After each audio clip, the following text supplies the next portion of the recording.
Hero Club presents Los Ingobernables de Tokusatsu.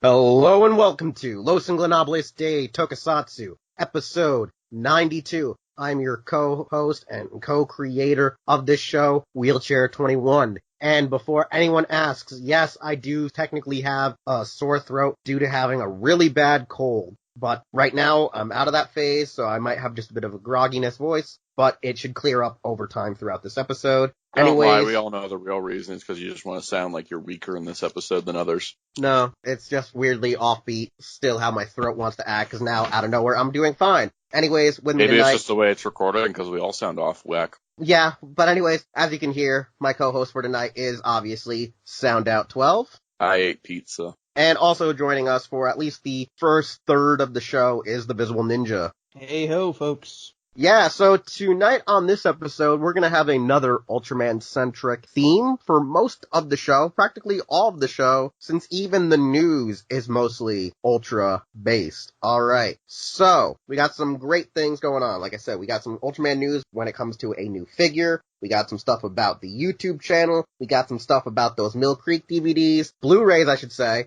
And we also have the fact that we're going to do, instead of a full series review, we're going to do the first 8 episodes of Ultraman Taiga review. That's our lit list for tonight. So, like I said, with the basic news, let's go with our first figure, or I should say the only figure that we'll be talking about at all tonight. From Ultraman, the manga/anime, we are getting SH Figuarts Bemular. Now, this version of Bemular uses a very Ultraman-esque-like suit. It is not the weird little lizard kaiju, the space ruffian. And what's interesting about this Bemular is actually he does come with quite a few effects. He's going to come with like 2 Ultraman-esque repulsor blasts for each hand. And he comes with almost like a supernova effect that I think has been released previously in the Ultra Act line, as well as the Dragon Ball Figuarts line. This figure is scheduled to release in February of 2020. Pre-orders will be opening up shortly on exactly the 6th, which is tomorrow at the time of this recording, at 4 p.m.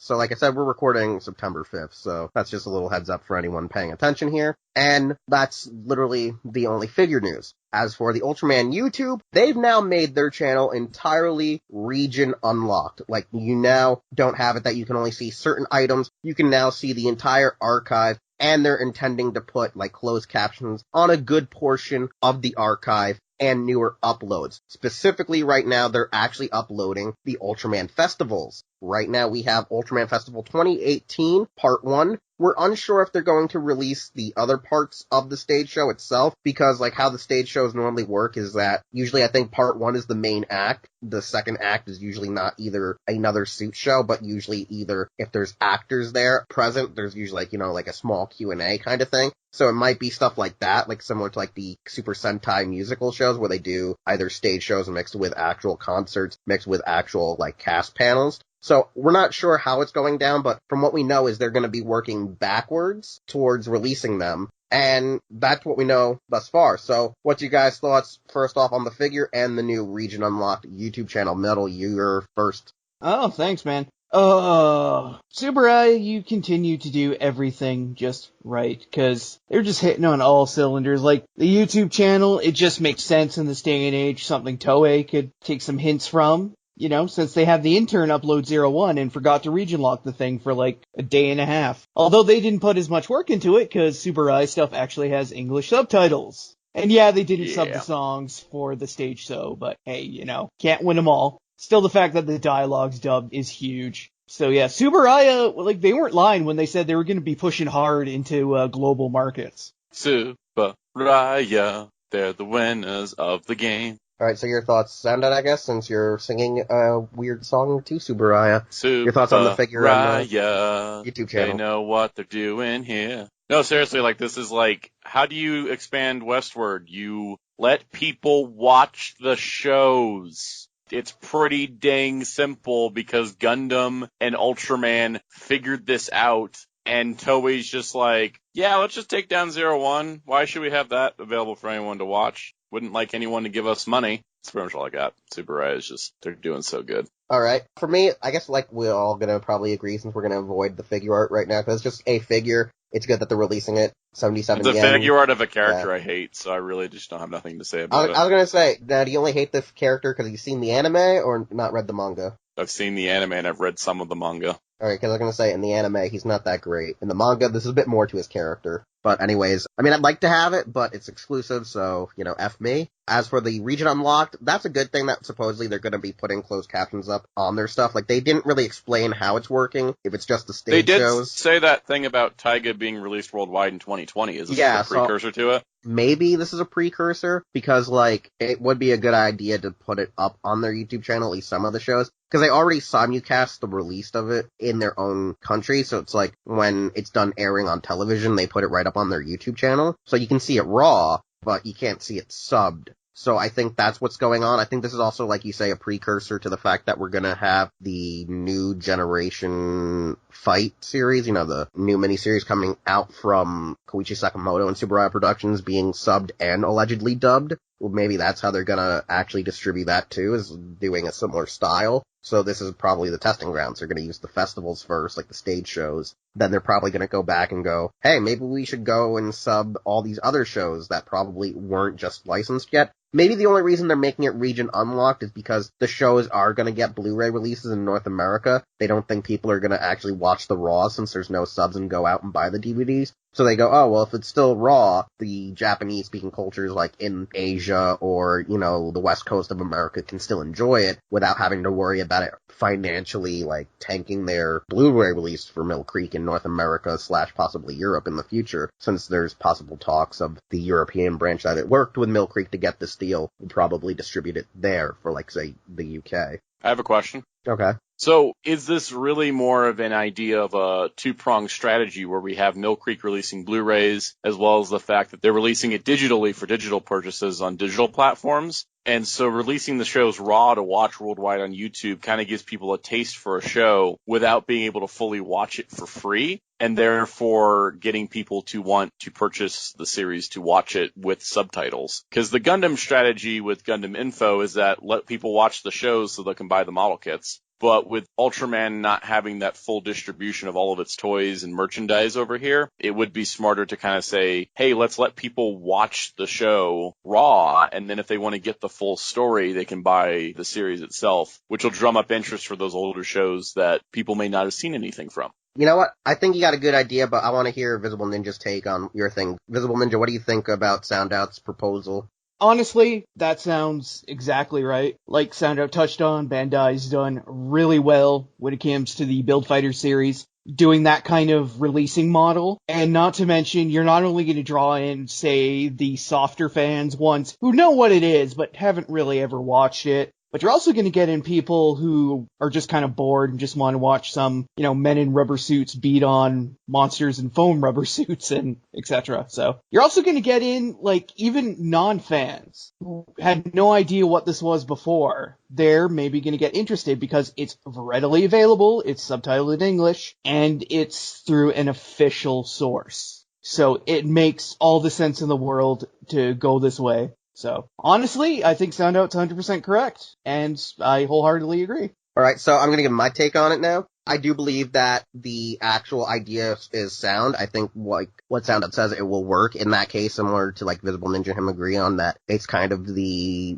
Build Fighters mantra, the Gundam mantra of, we'll give it to you without subs, or we'll give it to you with subs, even though there are official releases in North America, just so you can get a test or a feelers for our product. But with Ultraman, since they're not probably going to reissue toys like, say, Toei's done with Super Best releases and such, I feel like what they need to possibly consider, though, is start distributing, like, the vinyl figures that are issued out every year. Because I feel like we can get those toys in North America, because right now, Bandai Collectibles is trying to really push for the Toei products more than the Ultra products, even though I think Tsuburaya at this point would be like, dude, just sell our vinyls, sell our deluxe toys, and it could work real financially great, because if you're gonna say that you're bringing Taiga to America, and either going to be simulcasting it on your YouTube channel or somehow finding a way to get a station in North America to air it, which I don't think is really going to happen unless they're like, well, the only place that's willing to take us is probably going to be out of their ass L-Ray. I still think if Ultraman wants to have a TV channel to air on, it would be L-Ray. L-Ray and IFC. Those are like the two channels that would probably like eat that shit up.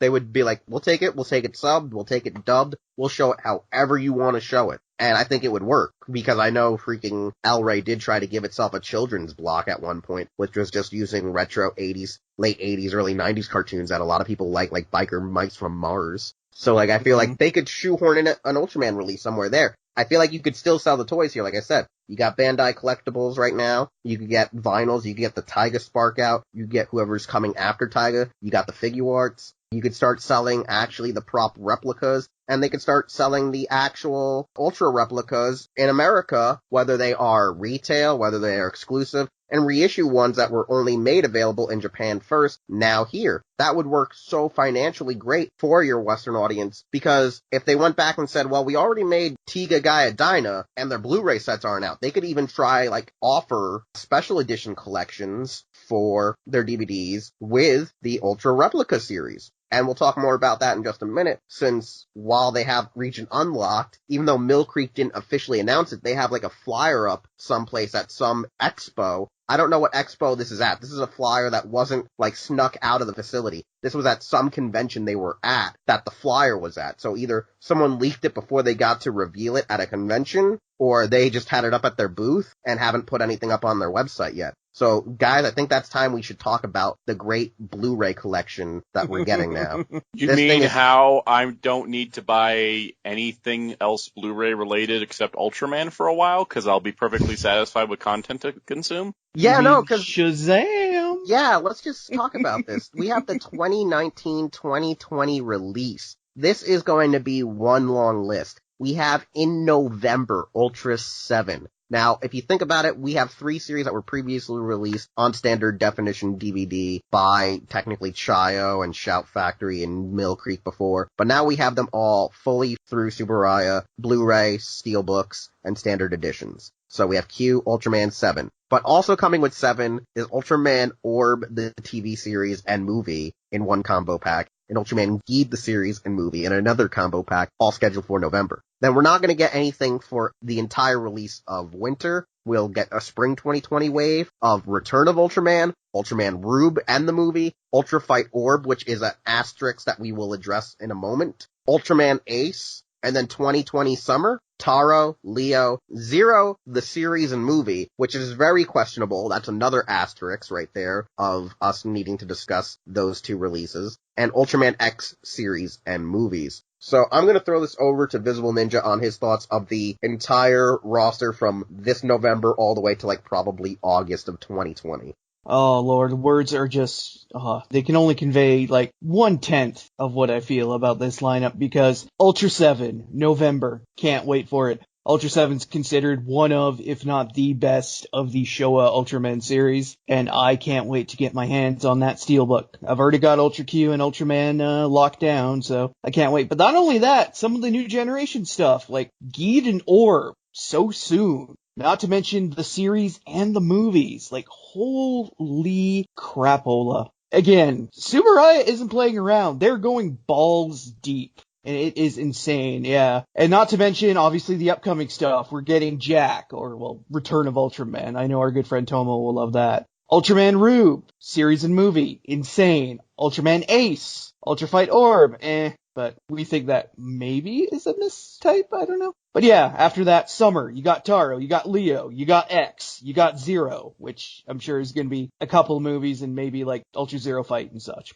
Oh, like everything is just so awesome, and it's great to see Tsuburaya kind of pulling what Toei ain't. Like, cause the Sentai DVDs are stalled. Officially, they are not dead. They're just on like a hiatus for the time being. Rider, Toei don't give a shit about Rider outside of Japan, which is stupid because it would literally print the money if they were to, start licensing or start streaming or licensing that shit out. But Tsuburaya, they're not joking. They're going for the full court press, and they are going for that slam dunk. And so far, it looks like they just might hit it. All right, sound out your take. Guys, I don't have words. for how exciting this is. I don't have words to describe how I feel like this is probably one of the greatest release schedules for a Japanese series to be released in North America ever. Because when Nozomi was like, yo, we get to make all the Gundam, and I was like, give me all the Gundam, they're like, all right, hold up, we're going to give you half a show every other month. And I was like, okay, I can live with this. This is fine. Just gotta wait to get volume 2 before starting the shows. It's fine. And, Sentai was like, yo, here's Jew Ranger. And then, 6 months later, they're like, here's Die Ranger. And I'm like, hurry it up a little bit. That would be nice. And then they're like, cool, we're putting out one every 3 months. And then they're like, oh, we have to stop because contract disputes. Oh, okay. Kraken releasing. Hey, here's some Garo on Blu-ray. Thank you. Here's volume 1, and 3 months later, here's volume 2. And then here's a couple specials in a movie, and here's the second series, and crickets. Nothing. When it comes to Tokusatsu released in North America, when it comes to Japanese content in general, it seems to either get cut short to the point where not everything gets to be released, or it gets released in such a slow manner that you are just constantly wanting more. This, however, is releasing 5 series within 2 months, and it's incredible, and I love it because Ultraman has such a huge history. If this was done on a schedule like Nozomi, if this was done on a schedule like Kraken or Shout, this would take years. This would take 5-6 years for us to get all the Ultraman stuff released. But at this rate of releasing things, we could be caught up in 2 to 3 years, if that long. This schedule is impressive. It's smart. Its thought process is beautiful. It's not just oh, we have to go in order every series after another. It's all right, let's get the Showa stuff going. Let's get the new generation. Let's work our way backwards, and we'll get a nice little Heisei sandwich in the middle. This is perfect. And the fact that they bundle the movies with the shows is exactly what I wanted, because a lot of times you either have to buy the movie separately or you have to miss out on the movie. None of the Sentai movies have come over. With the way that the licensing deal with Toei's been, Shout hasn't been able to release any of the Sentai movies, and some of those are very, very good movies that are missed out and don't get to be part of those series when they could have been included on the sets because of how short they are. Stuff like Garo, we didn't get the last Garo movie with Koga, which would have wrapped up the Koga saga, but all the releases stopped before that could happen. And so just to see, the words, Ultraman Orb, series plus movie, Ultraman Geed, series plus movie, it just makes so much sense, and it works so well. And I'm so happy about that, because that means, they're paying attention. It's not like with Ultraman, we're getting the compilation movies that were released in theaters included in the set. Some people may not want those, so the fact they're not there is great, but original movies being included with the series is very important. And I'm hoping that this is a sign going forward that Taiga could come a Final Odyssey, or that other compilation movies and other films could be just released in bundle packs. But the idea that we don't have to have every series split in half and the movies released separately like a lot of other releases do, and the fact that you can just have nice consistent volumes for every series on a shelf is just so nice for space, consistency, and just compressing everything into a nice, usable, viewable library. And I'm so excited for this, and I'm so here for this, because this is some of the best release strategies I have seen for home media in general, and especially stuff coming over from Japan. Yeah, man, dude, I'm just gonna say this right now. When this poster broke yesterday, and I was just looking at it, I was almost in that level of fandom, you just want to sit down in the fetal position crying tears of joy, because you're just sitting there going, holy shit. Holy effing shit. Cause I was in that level of just this is vindication. This is everything. Cause the thing I always state in this podcast since the beginning with Mucha and Project all the way up to now as being, technically just the Metal Sound Out Wheel show is if you look back about a decade ago on the fandom, it was F Ultraman, what's Ultraman, only Toei this. And now that Tsuburaya is making such a huge push, either it had been through the Crunchyroll stuff, the Toku HD stuff, all the way to now with the Mill Creek releases, there are so many new fans now, and so many people are finally washing the blind, faithful following of Toei out of their eyes, because they see that Toei is a flawed studio production company. They have their issues. While they still have good shows and maybe good toys, they're not really always there for their international audience. They're only looking out for number one and their home audience. Whereas Tsuburaya is we love you all. They're like showing, you've kicked us for all these years and all we've done is just try to hold out our arms of gratitude and thanks even for those who were the haters and that and who have now become Ultra fans. And to see this list, they're like, okay, so here are the Ultra series. A good portion of the Showa stuff already been released in North America, but now you're getting it in Blu-ray, you're getting it uncut, we're giving you the stuff that you haven't seen and you've only seen really bad Malaysian subs of it, and we're giving you the new generation stuff, the stuff that got you into Ultraman through Crunchyroll where you're like, man, I want this on home video. You're getting that. Then for you guys who have been here since the late 90s and the early 2000s, like my generation of Ultraman fan, like that area where we came in after the original Speed Racer dub and we only had the 7 TNT dub, we had the Tiga terrible dub, we had, watching Max, Ultra 7X, and like maybe it's being subbed by like Order of Zeranos, being subbed by other fan groups like say Team Nihon and like Hikari no Senshi. And then, like, them all either stopping Ultraman because their subbers didn't care about those shows anymore and only cared about Toei Tokusatsu and going forward. We're gonna get that stuff last. But, like, what I'm saying is earlier, as I made the joke is, you know how you make up to the people who really want that Heisei stuff now last? Repurpose, like I say, all the Ultra replicas and make, like, a Gundam-esque special edition. That would be so magically awesome, because even though, like, there's no way to do, like, a steelbook for everything, but I feel like other shows, you could give them something. Like, hell, I feel like if they really tried hard for a special edition, we could get, like, the Ultraman 50th anniversary figure art set repackaged with a Blu-ray set with bonus features. Ultra 7, you could reissue, like, the regular 7 figure art with that. With Return of Ultraman, you get a Jack figure art. You know what I'm saying? Like, they could do something to make actual special editions, I feel like, if they wanted to do deals with Bandai Namco collectibles. You know, there could be so many ways that they could add more to even show the fandom we're there for you. This is still good, what we're getting, at least steelbooks and Blu-ray releases, but I would love to see one day a special edition set like we do for Gundam. That would be so cool for Ultraman, because it would just show that synergy with Tsuburaya, Bandai, Mill Creek in North America. You know what I'm saying? It would just be really good for these releases. Like I said, the only thing that's really skeptical is Ultra Fight Orb. As me and Soundout, Visible Ninja, and Toma have been discussing, we think it might actually be a mistitle as Ultraman Orb Origin plus Ultra Fight Orb, because I don't understand how you could release just a 30-minute special on its own like that, whereas everything else especially is when being they're doing compiled these big in. things like series plus Yes. movie. Like, it Yeah, doesn't. so Yeah, it doesn't make sense. And then Ultraman Zero series and movie. Ultraman Zero only had Ultra Fight the series, and his movies were spread out between, like, 2 direct-to-video movies, 1 theatrical movie, the Ultra Mega Monster Battle movie. So it's like, are they just gonna do Ultraman Zero the Chronicle plus one of the movies? Like, we don't know how that's going down. So when we have more details specifically on those 2 releases, we'll have a bit more clarity to talk about in a future episode / discussion, because there's just so many questions I have for those 2 specific releases and how future waves are going to be for, say, fall 2020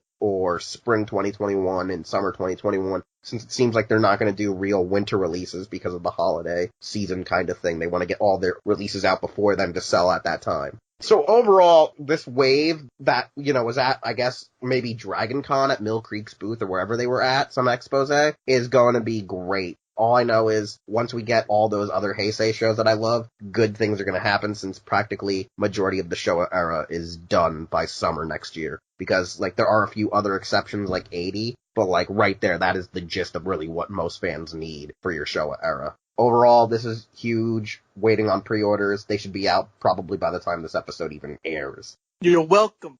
Good night, everybody. And that was our Chicken and Waffles Ranger, who has a bit of a shoe sniffing problem. We'll be seeing more of him probably in future episodes.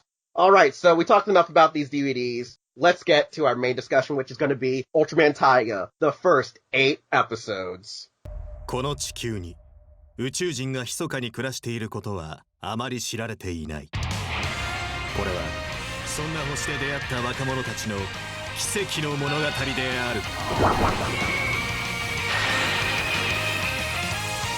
Okay, so, with Taiga, our first 8 episodes, like I said in the introduction, span from episode 1 to 8. It's pretty much the introduction to our main team. You get the Tri-Squad, you get our human group, our villain Tri-Gear, and it all culminates to episode 8, where he gets his first power-up called Photon Earth. That's specifically used by Taiga. Neither of his partners, Titus or Fuma, get to use them.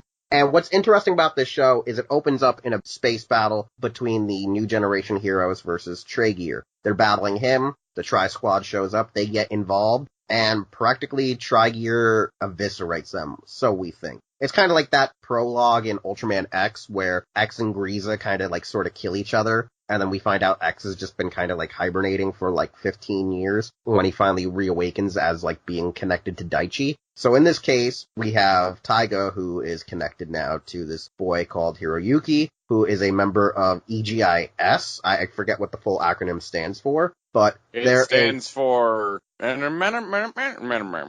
no, we're not talking in Polygon speak. Meru. Anyways, so E.G.I.S. is formed as, pretty much think of it as like a private agency. Like, they're like the APA. Get the wrestling reference, people? Okay. Anyways, the best way to explain it is they're like a security agency that works not just for aliens, but humans. So they do a lot of investigations and other stuff. So like, they're a bit of Homeland Security, private security, and detectives. And they pretty much go around trying to investigate stuff because the real reason is their main boss doesn't want to be a part of a real agency due to the fact that they do unorthodox experimentation on aliens that they end up allegedly helping. And she finds that really inhumane since they experimented on like an 8-year-old alien girl. We find that out a little bit later, and that's why she is doing this agency. One of her head agents actually is technically an alien in human disguise who is formerly a member of a gang. So, like, he tries to keep all of that stuff under wraps. Like, he doesn't want any of his coworkers to know that he's actually not really human or is half human, and that he's technically a former criminal that, you know, she persuaded to be a good guy. And he's pretty much like Hiroyuki's senpai. He's the one who kind of like helps him with the ropes, being a good member of E.G.I.S. And then you have Prikrika, who is like their comms girl. She's always scanning. She's pretty much think Watchtower in Arrow, Felicity Smoke, or Oracle, you know, Barbara Gordon. Just she doesn't have a wheelchair. She just sits around and talks about fashion and does kawaii desu, you know, best girl things in the office. And most of the early episodes are mostly trying to just introduce you to the Tri-Squad, because since they've been dissolved, it's about reclaiming them. Titus comes back by helping two lost spirits of two couples that got accidentally murdered due to a weird test back to reconcile and pass on to the next life after Tragear tries to use one to seek revenge on the guy who tried to actually stop the missile or who shot the missile off as a test thing that ended up blowing up their satellite that they were working on. He comes back. Then Fuma shows up as a lucky charm that was actually owned by the one member who used to be an alien gangster. His best friend had the charm that held Fuma in and released him when he died. Pretty much his friend does a hostage situation thing where he tries to go, oh, I'm going to blow up this bomb if you don't answer my ransom. But the ransom that he was trying to acquire was to help the needy kids of their alien race, so they didn't have to grow up being gangsters. Like, he literally became a gangster to try to help the kids, so they didn't grow up to be like him. It was like a weird circle of life kind of scenario. And that's how we complete our main Tri-Squad. Whereas Tragear's just going around doing, I guess you'd say he's an anarchist. He's just doing random stuff. And one of the goals is kind of like getting Hiroyuki and the Tri-Squad to use evil energy by acquiring kaiju rings, kaiju orlets, which are like bracelets, rings, keychains. Like, it's pretty much the collect and connect gimmick of the show, the toyetic part of the series. And we don't really know what it's supposed to honestly lead to just yet. It's just like, he wants them to dabble in darkness, and we don't necessarily know why. It's still a mystery.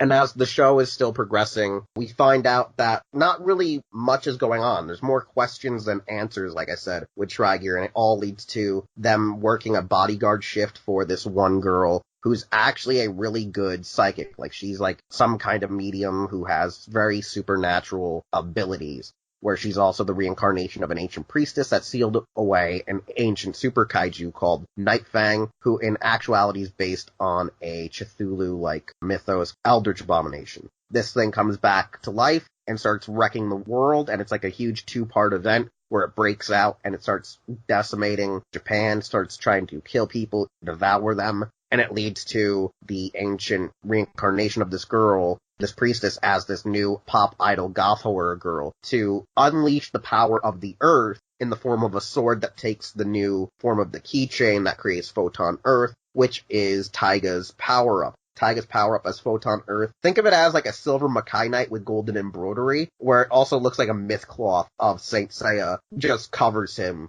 and he becomes this badass knight that just wrecks this evil eldritch demon back to hell. Like, he just sent it back to the netherworld and finally, like, locks it back in its dimension that it came from, or just straight up just murks it like Taiga did to Ganethorpe in his finale, since eldritch abominations are kind of a muck throughout the Heisei era to the Reiwa era, as people can obviously see.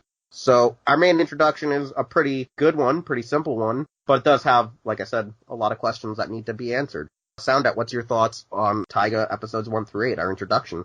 So, whereas Ultraman has interested me before, and I have watched series like X and Rube recently, Taiga kind of did something different. Whereas like X and Rube were shows where I was like, oh, I enjoy these. These are nice. Taiga grabbed me by the throat and said, hey, listen here, little bitch, you're going to enjoy Ultraman. And he was right. Because holy crap, did I finally understand and get to a series that encapsulates all the good parts about Ultraman and makes it something where I'm watching it and I'm seeing something that's special, that's so different than other Toku, that makes Ultraman unique and distinctive. And getting to watch that weekly has been a blast. And I've been watching it with my mom as well, who hasn't watched any Ultraman shows in the recent age. And she's been really enjoying it as well, as we're kind of enjoying the different take on the idea that it's not just a simple plot leading to a giant monster fight, but it's actually about people, whether they're aliens or whether they're humans. It's stories of people, and the fact that a lot of stuff does play to an overall narrative with Ultraman Gear and other things.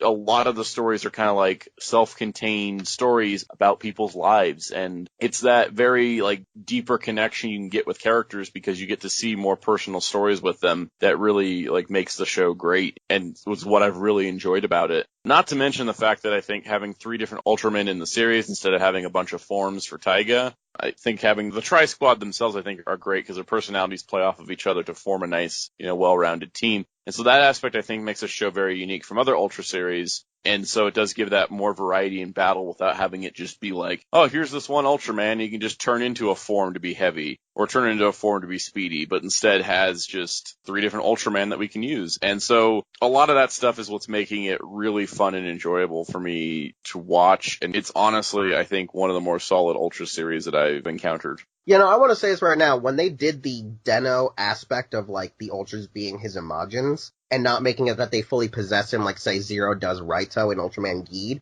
but they actually just switch out when they need to in the actual real fights, and they kind of present themselves as, like, kind of Force ghosts to him, is, like, a really good concept. It's something that, like, I've been wishing Ultraman did for a long time, where, like, the Ultraman, you just see him as a Force ghost, and only the person fused with him can see him to cause, like, weird sporadic things of him making it look like he's just talking to himself, or stuff where he'll have to pretend he's on the phone, because the Ultra's there and no one else can technically see them. But they did play it up a little bit more hamily, because, like, they can change their shape and size, even as Force ghosts, as Soundout can probably agree with me. Like, there's an episode where Taiga falls into a cup of coffee, and they all think he died. They're like, oh no, he's dead. There's an episode where they're, like, looking in a trash can, like they're little kids. Like, there's a lot of weird stuff that goes on, where they've at least changed the format where it shows that he can still talk to his Ultra. And I do like that. I really think it adds to that level that we don't really get to see in the Showa era that I wish was necessarily there, because there'd be times where, like, if, without spoiling too much of the original Ultraman series, even though it technically, I think, was spoiled due to the anime, so Soundout doesn't have to worry about me spoiling it before to our audience who hasn't seen the anime or read the manga, is that in the show, they don't make you think that Ultraman is just piloting Hayato like he's a suit when he takes on the form and fuses with him. They make it seem like they're kind of one and the same at times, because there's times where Hayato's feeling remorse, or he lets Ultraman take over, feeling remorse in human form, going, man, this is bad. We kill these monsters sometimes, and some of them are just misunderstood creatures. But then, at the end of the show, it's like, oh no, he was wearing him like a suit. And that's kind of dumb. Other shows sort of do that stuff too. But there are other series where the Ultra is actually the human wearing the suit. Like in Tiga's case, like Taiga, it was Daigo becomes the Ultraman rather than the Ultraman and the person switch roles. So it was an interesting thing. So like by the newer era, we had like stuff where there was the experimentation idea of Daichi with X. But I felt like because he had to talk to his communicator, it did work as an excuse, but it didn't add to that thing of, oh god, someone might catch me kind of thing. Because, like, at that point, X could literally just use it as a joke way to call everyone else by using the X divisor as a way of communication, since Zero is able to call them on the X divisor. So, by doing, like, the Force Ghost method, it works. Doing the way to switch out, like Sound It says, doesn't require the forms, and you can still have multiple characters. That's actually one thing why I didn't like Rube so much, was because Rube was sort of like trying to do a thing like Ultraman Gaia, where you had two Ultras in the show. But when you watch Gaia, they never usually had both human hosts be the focus of the entire episode. Like, they were never on screen together taking up the screen time. It was like, when Gamu was around, what's-his-face wasn't there, you know? Like, they would only show up when stuff would go down, and then as the series progressed, they would have more scenes of them interacting with each other and interacting with the other casts. So I think that was why I didn't gravitate too much with Rube as much at times, was because they were both getting so much screen time. It was that because they were a show about brothers, and it was a show about, like, family, it kind of, like, weighed down the show quite a bit, especially because on top of that, they had all these forms. But in this series, it's Hiroyuki and Taiga, with their sidekicks Titus and Fuma, who will nicely just ask, can I be tagged in? Can I switch in now? And it doesn't feel like it's weighing down the series, because it's doing that standard base, speed, strength motif mixed as one. So you get that nice, I'm going to say the word again, synergy. As for your human cast with the E.G.I.S, I think we got quite a bit of character development in 8 episodes for each of our members than we rarely do in even the past Ultra series, because we've had an episode with Priprika where she meets a friend that's also an alien who gives up her life to save Titus from dying of poison. And Priprika's kind of sad about that, but it also gets her weirdly aroused by Titus at that point, because she's staring into the ass of Japan. So, you got that. Homare, you know, he's had quite a lot of character development. You had the part where, you know, we had the debut of Titus where he's pissed off at the really rich guy who abused his abilities, which ended up killing, you know, those 2 astronauts. You have the whole story about him being a former alien gangster. So, like, they've done a lot specifically for Homare to build up what Seijin is he? Like, what is he under his skin? Like, what type of alien is he? And then you have the chief, who has connections with the police, and we have, like, one of the reasons why she left was because of the alien experimentation on children that made her leave. So I feel like we've gotten really good characters thus far, and it's because they're so grounded in being sort of like your basic Ultraman exploratory kind of people without having really the real tech. Like, they don't have jets, they don't have tanks, all they have are, like, 4-door Subarus and sedans, and just tasers and special alien-made batons to deal with using security. Like, they're so grounded for once that I feel like it's not taking away from their screen time. Because, like, in X, one of the biggest problems was they did have a kind of a big cast, but they also had to add in all these scenes where they're in the jet or in the tank of the Muschetti variations, that you didn't get a lot of character development for each of the characters, even though they did try. In 8 episodes, we've gotten a lot per your main cast outside of Trigear, who we don't know what he's really up to. We don't know jack He's shit. a wonderful wild card. He is, and we assumed, like, there would be more character exposition by watching the Rube movie. But nothing happened, and that's kind of a bad thing and a good thing, because when you have a character profile from the official website saying that he has this huge backstory, and the show has not addressed it yet, that's scary, and also makes you wonder, is that because they gave you that backstory so it helps give you a clue on what is going to be the end game? Like, what? Because I kind of felt like with Rube, is that they had, like, basically, like, 2 arcs, where it was, like, the first arc was kind of like the Aizen arc, and then the second arc was, like, you know, they had another villain. But with Taiga, it kind of feels like they're sprinkling us a little bit of Trigear here and there, and they're just like, hey, he's here, but we're probably going to get more of his character explanation, maybe more depth in the second half of the show. That's what I'm thinking. Yeah, because, like, I want to know why, because, like, they stated that, like, oh, him and Taro had a falling out. But, like, they haven't shown it yet, and I'm like, I thought by now we would have at least seen what's his real narrative, and there doesn't really seem to be much there outside of, you know, his character bio from Tsuburaya, which says... He just likes taunting Taiga every time Taiga gets a little bit stronger. Yeah, but you get what I'm saying, like, from what his character bio says, I feel like it's enough of a backstory, but, like, since it hasn't been also shown on the screen, it's not giving us the real narrative of why is he specifically targeting Taro's son. Like, we know he's doing it out of petty revenge for something Taro did, so, like, a part of me is like, what, is Taiga's mother the woman that you loved? Is that why you're mad at Taro? Do you think he should have been your child? Like, what is his narrative? That's why I'm wondering, is, like, the bio that they put out, is it supposed to be a mislead? Or is it supposed to be something like, it's making you question, so you stay watching the show, So when they finally do reveal it, it has this payoff of the long game, of the guessing game. Yeah, and that's honestly like one of those things that I think it's one of the mysteries for the narrative going forward, because while there is still stuff to learn about Taiga and friends and like the E.G.I.S cast, it's not going to carry the show's like ongoing narrative.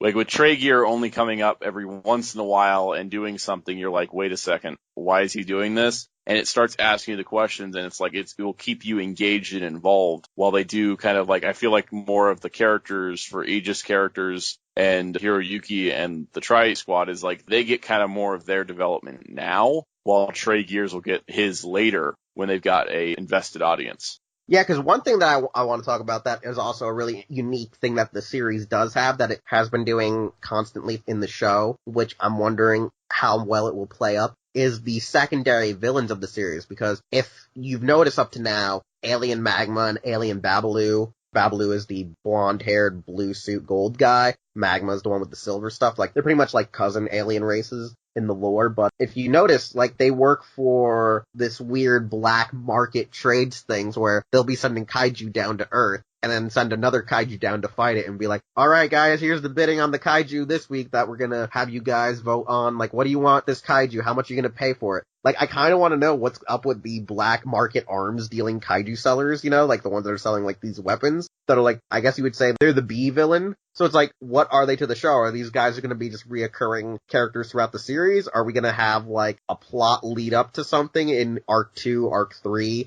Since it seems like they're going to do a 3-arc show at this point because it's supposed to be like a 22 episode show. And how Ultraman G.I.S patterned its series, it was sort of told in like a 3-arc story. So I'm wondering, is it going to be like one of those shows? Because it's only getting like 22 episodes, and we've already did episode 8 getting a power-up. We have another power-up coming, and then it's going to come before the finale, obviously. So it'll lead into our endgame. So I'm wondering what's going to go on there. Is like, I'm guessing is his next power-up going to dealing with the black market guys? And then Tri-Gear, as expected, is the endgame? I don't know. I really want to see what goes on because I really do like that concept that we were introduced to in like episodes 1, 2, and like another episode, you know what I'm saying? Like some of those aliens were going around releasing Night Fang. So like, you see what I'm saying, right? There's like this whole weird black market side story that gets brought in and out where I'm like, this would work too as a just reoccurring thing where they don't get shut down until maybe say the Taiga movie or the next series that follows after him.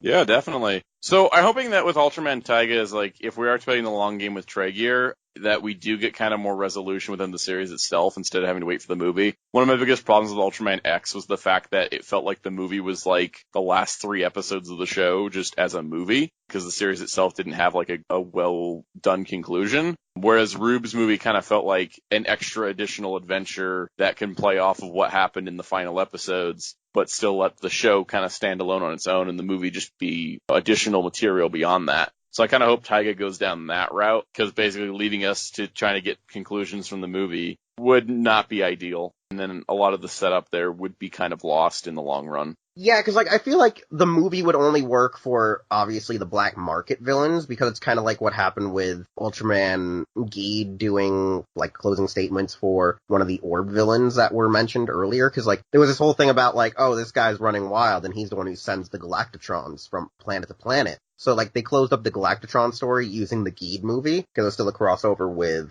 Orb, and it made sense because it was just, like, a one-time villain that they mentioned. So, like, I could see it working with, like, your very small ones, or your ones that are just alluded to in the show. Like, you remember that guy that they said, Lord Snake something, from Paprika's episode? I feel like he could be a movie villain, because they never showed his full form. But because of the context of that one episode, it could do something. So I feel like don't leave Tri-Gear alive, like finish him off in this show. But then like these really mundane characters, like the black market salesman, you could either use them as a movie villain or the snake demon dude you could use that wasn't shown. You get what I'm saying? So like use the more B plot or C plot characters and you got a story. Don't use your A plot. Don't waste your A plot in the movie, right? Exactly. Like picking up stuff from the end of the series, like leaving little teases for the movie, being the B or C plot, but not definitely your A plot finishing the movie, because the movie will not be distributed internationally like right away. That also kind of leaves the international fans like, oh, hey, what happens? Yeah, because we haven't gotten anything like that. Like, I think X sort of did that just because of how X was a really rushed production. Like, X was very very rushed, though, when you look back at it. So overall, with Taiga 1 through 8, our first introduction arc, we do have a lot to go with. We have good character development. We have good stories that reach back to the Ultraman lore. I mean, we had an episode that caught me by surprise, which was an entire reference to Ultra 7. And that was also the Chief reference episode, which was a really good episode and a callback to the Ultraman Orb movie on top of that. It doesn't also help that another episode was a slight callback to Ultraman Orb the movie. So that's also really weird, but really cool. Thanks TV Nihon for at least subbing it so a lot of people would get that reference. Thanks GemCorp for actually subbing this weekly, unlike Writer Time, who stopped at like episode 4. Not throwing shade. I won't throw any more shade. Not throwing shade at the fact that they're not realizing that international distribution without subs still leaves us without subs. Yeah, we still need subs if we're still not getting the Blu-rays yet. Anyways, it gives you a lot to enjoy. You don't really need much context going into the shows, but to get a lot of the good references, you'll need to have seen other series. But thankfully, you got those Blu-ray releases coming in North America, so they should help catch you up on some of those cool things. I mean, like I said, the 7 one caught me off guard, because I didn't even realize it was a 7 reference until the very end. The other thing, too, is the first episode of Taiga also does kind of remind me a bit of Taro, so when Taro gets out there, people are going to get to see more of those references. So I feel like this is a really good, like, anniversary series where you don't need too much stuff to go into it. It's not even supposed to be an anniversary series. It's just like most Ultra shows now, where they touch back and do callbacks to other stuff that longtime fans might recognize, but also still interest new people coming into the show that won't know they're a reference till they retroactively go back and watch said show. So I think for starting off the Reiwa era, this is a really good start for the Ultra series, and I think people really need to check it out. Now, whenever we figure out when the next arc finishes, whenever he gets his fire form, we'll do that, and then we'll do the wrap-up. So that's how I think we're going to do Ultra series from now on, as long as, you know, they don't get licensed too quickly, is we'll do it in batches of their arcs, since they are short 25-episode shows, whereas Retro Ultra series, we'll do like we do other Tokusatsu shows. Anyways, do you have any closing thoughts with Taiga 1 through 8, or? I mean, I just love it, so there's that. Okay, so right now we're going to start wrapping up. Visible Ninja, since you've been on mute since you haven't watched the episodes yet, tell people how to follow you, please. Okay, hit me up on Twitter at Visible Ninja Zero, on Twitter at Visible Ninja Dojo. I run my little show Wednesdays at 9 p.m. Eastern. We talk Gundam, Tokusatsu, and who knows whatever else. So check us out. All right, sound out. You can find me on YouTube and Twitter at SoundOut12. I would say also Facebook and Instagram. Actually, yeah, I'm going to say Instagram. I actually did post something yesterday. I don't know, I didn't get much following on Facebook, so I haven't bothered. All right, I am Wheelchair21. You can find me on YouTube, Twitter, and Facebook, whereas my Instagram is Taja_Doyle, Wheelchair21 for the other 3. And for Hero Club, as you already know, you can see it in the outro, but if you don't want to watch it, it's still hero-club.com and Hero Club for Life across social media. We'll see you next week with episode 93. Part of episode 93 will be us giving our discussion on watching the first episode of Kamen Rider Zero-One. And we'll figure out what else we'll do for that episode, depending on if we have time to do other crazy shenanigans for episode 93. Anyways, we'll see you all then. Hey, it's Wheelchair21, and thanks again for listening to an all-new episode of Los Ingobernables de Tokusatsu. If you want to hear more content or see more content from the Hero Club YouTube channel, we're going to need you to subscribe, like, comment with some feedback, and share this channel with a friend. We also would like you to check out our website, hero-club.com, and follow us on various social media outlets just by looking up Hero Club for Life, as well as the stores you see are where we shop. Anyways, thanks again, and we'll see you all next time.